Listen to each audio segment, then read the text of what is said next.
In this video, we're going to look at solving triangles using the law of sines and law of cosines.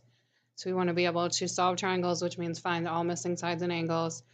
In certain situations, there's more than one triangle that's possible. And if possible, we want to be able to solve both triangles in that case. So the law of cosines is what we can use if you have a side situation, meaning that you have all three sides, or if you have a side angle side situation, which means that you have two sides in the included angle. The law of cosines simply is an extension of the Pythagorean theorem. And it says that if we're trying to find a side measure, so in this case C, then we can take the sum of the squares of the other two sides minus 2 times the product of those two sides, and then the cosine of that angle between them. So the key is that this side and this angle have to be opposite each other. So it doesn't matter which of these three equations we use.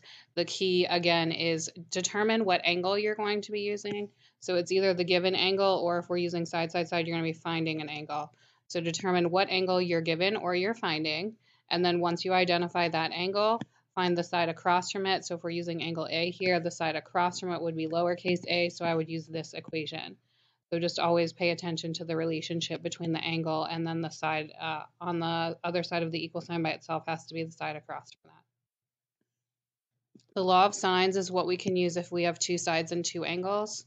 So it could be an angle side situation and you're finding the missing side. It could be an angle side angle situation and you're finding a missing side. Or it could be a side angle situation and you're finding a missing angle. This is what we refer to as the ambiguous case because there's a possibility of two solutions. The law of sines simply states that the sine of an angle divided by the side across from it is consistent throughout the entire triangle. So angle A and the side across from it, which would be lowercase a. Or we could use angle B and the side across from it, which would be lowercase b.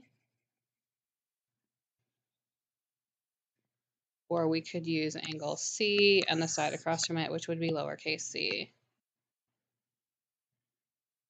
So all three of the proportions are actually equivalent to each other, but we're only going to use two at a time. Once we have that proportion set up, then we can cross multiply to solve. All right, so let's look at an example here. Here it says find B, that's a lowercase b, so we know that's a side measure. Given that angle A is 36, angle B is 48, and A is equal to 8. So remember, I would always draw a triangle, so I've kind of started us with a triangle here. It doesn't matter how you draw your triangle. What matters is that you put the appropriate information in properly. So angle A is 36 degrees. Lowercase a is the side across from angle A, that's 8. So it doesn't matter what your triangle looks like, but the 36 degrees and the 8 should be across from each other.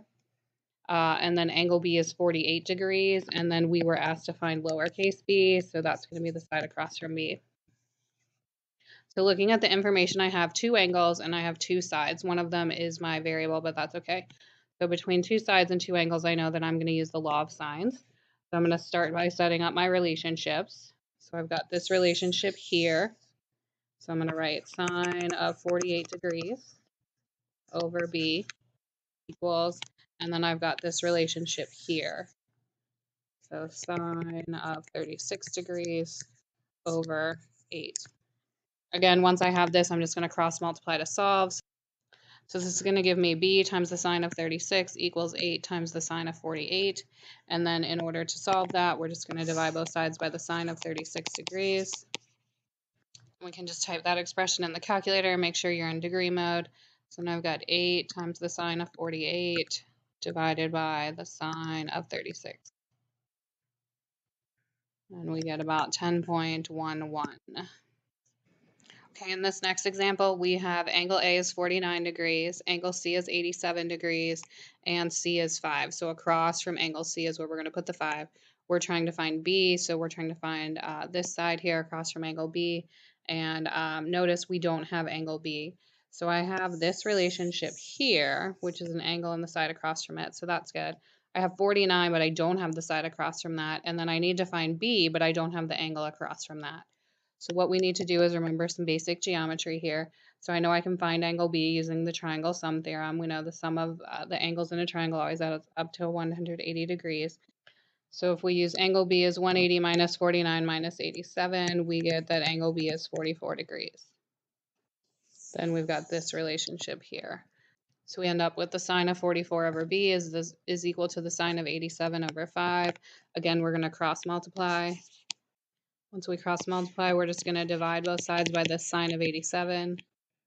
So if we go back to the calculator and we do the sine, or 5 times the sine of 44 divided by 87, we get about 3.48. All right, in this next example, we are trying to find side C, so across from angle C. We have A is 11, B is 5, and angle C is 20 degrees.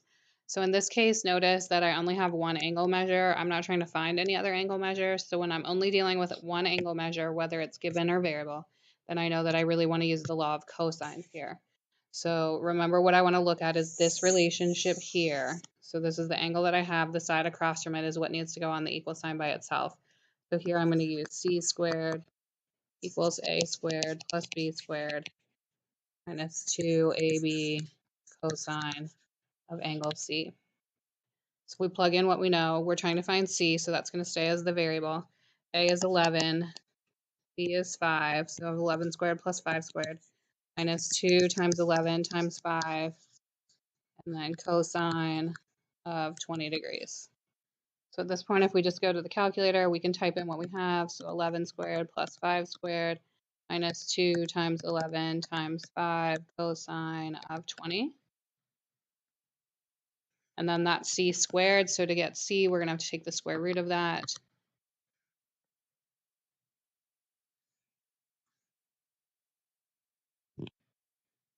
We get c is about 6.53.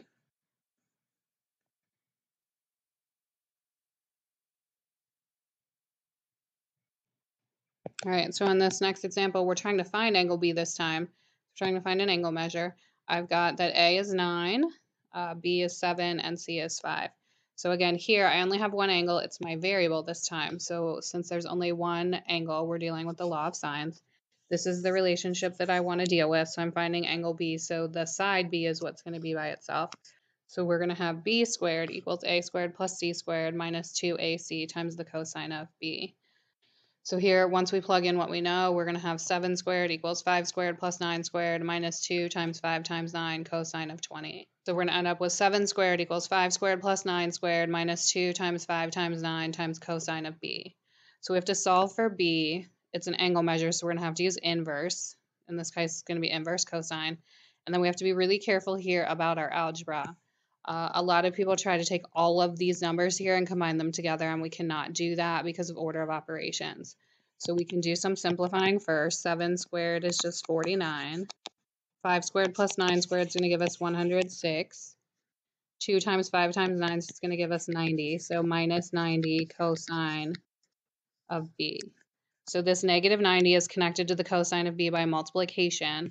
And then we have the subtraction here. So remember, order of operations says that we have to do the multiplication first before we do the addition and subtraction. So that's why I can't combine the 106 and the negative 90. So then we have to just start our solving process. So we're going to subtract the 106 from both sides. So here we'll get negative 57 equals negative 90 cosine of B. Then we can divide both sides by the negative 90. So at that point, we're going to be left with cosine of B equals the 57 over 90 because the negatives will cancel out. If you leave the negatives there, it's going to be fine as well. So then our final step is to get B by itself. We have to take the cosine to the other side, which remember means I need to do cosine inverse. So we're going to do inverse cosine of 57 over 90. And at this point, we can just go to the calculator. So we end up with angle B is about 50.70 degrees. All right, so this next one, we're going to find angle B. So again, we're finding an angle measure, so we're going to have to use that inverse sine or inverse cosine. We know A is 7, we know B is 6, and angle A is 26.3. So in this case, I have angle A, and I'm trying to find angle B, so two angle measures that we're dealing with. So this tells me I'm using the law of sines. So I've got this relationship here, which is the 6 and the angle that we're trying to find, and then I've got this relationship here, which is A, and then the side across from A, which is 7. So we're going to set up our proportions. So we end up with the sine of 26.3 over 7 equals the sine of B over 6. So anytime you set up a sine law and your angle is the variable, then you want to be careful because this is the case where there is a possibility of two answers. It's not always the case that you'll have two answers, but there's always a possibility for two answers. If you remember back when we talked about our trig identities, we learned that the sine of an angle is equal to the sine of its supplement. The sine of an angle is equal to the sine of the supplementary angle, and that's where this comes into play. So we're going to solve for angle B. We also have to look at the supplementary angle for B, and it's possible that both of those could be solutions.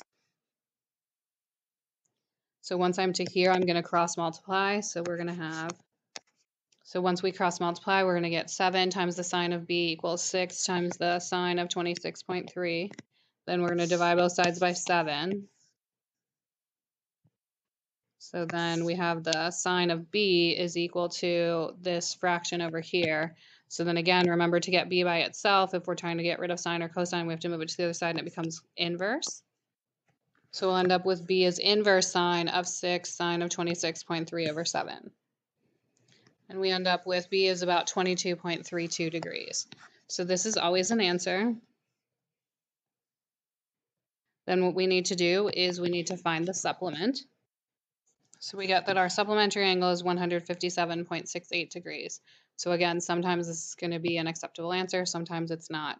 So to check that, take your supplement, add it to the given angle, and we want this answer to be less than 180 degrees for the second answer to be a possibility. So since the supplement plus the given angle is greater than or equal to 180 degrees, there is no second solution. So the supplement is not an answer, and this is the only solution. Okay, so what I want you to remember here is that when you are using the law of sines and finding an angle measure, if you're finding a side measure, then it doesn't matter. But if you're using the law of sines and you're finding an angle measure, then you have to check for that second solution. And to do that, we find the supplement and then we add it to the angle that was given to see if our answer then is greater than or equal to 180 degrees. Since I know the three angles of a triangle have to add up to 180, if two angles together already are bigger than or equal to 180 degrees, then I know that that does not create a triangle. All right, so kind of just a second example with this whole idea of the ambiguous case of the law of sines. Very similar question. We're trying to find angle B, and we know the side across from it is 7. And we have angle A and the side across from it, which is 6. So if we go ahead and set up our ratio, so we end up with the sine of 30 over 6 equals the sine of B over 7. We're going to cross multiply. In the solving process next, we're going to divide by 6. So then we'll end up here, the sine of B equals 7 sine of 30 over 6. So then remember to get B by itself, we have to do inverse sine. So remember to get B by itself, we have to use inverse sine. So we're going to have inverse sine of the 7 sine of 30 over 6. Here we end up with angle B equals 35.69 degrees. Remember, this is always a solution. Then we're going to find the possible second solution. So my supplementary angle gives me 180 minus 35.69, and we get 144.31. So now remember what we want to do is check this angle. So I'm going to go to my calculator. I'm going to take this supplementary angle. I'm going to add it to the given angle, which was 30 degrees. Since this number is less than 180 degrees, then this is a second solution. So we have two solutions for B. B could be the 35.69 or the 144.31, and we would have to list both of those as possible solutions.